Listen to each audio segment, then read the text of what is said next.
या न्यूज बुलेटिनचे सहप्रायोजक आहेत गोकुळ. राधानगरी तालुक्यातील येळोडे येथील तेरीमेरी यारी ग्रुप आणि दी मराठा ग्रुपच्या वतीनं आयोजित केलेल्या चिंबाफुगडी स्पर्धेत पंडेवाडी येथील धनलक्ष्मी संघानं प्रथम, सोनाळीच्या नागनाथ महिला संघानं द्वितीय आणि चंद्र येथील ज्ञानेश्वरी माऊली संघानं तृतीय क्रमांक पटकावला.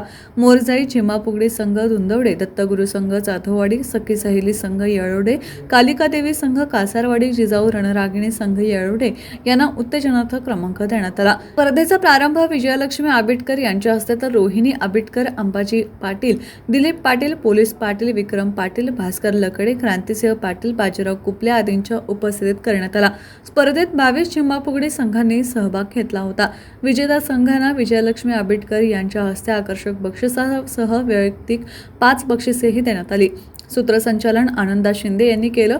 पंच म्हणून प्राध्यापक पवन पाटील, दिगंबर टिपुगडे, विश्वास पाटील यांनी काम पाहिलं. स्पर्धेचं आयोजन शाळा व्यवस्थापन समितीचे अध्यक्ष सुभाष पाटील, ग्रामपंचायत सदस्या सारिका पाटील, उद्योगमंत्री उदय सामंत यांचे स्वीय सहाय्यक नेताजी पाटील, जयश्री पाटील, दी ग्रेट मराठा तेरीमेरी यारी ग्रुप, सर्व तरुण मंडळांच्या वतीनं करण्यात आलं होतं. यावेळी राशिवडे सरपंच संजुने पाटील, ओंकार पाटोळे, उपसरपंच रुपाली सारंग, सुवर्णा पाटील, विश्वास पाटील, अश्विनी चौगुले, संपर्क प्रमुख नेताजी सारंग आदी मान्यवरांच्या बरोबरच येळोडे पंचक्रोशीतील महिलांचीही उपस्थिती होती.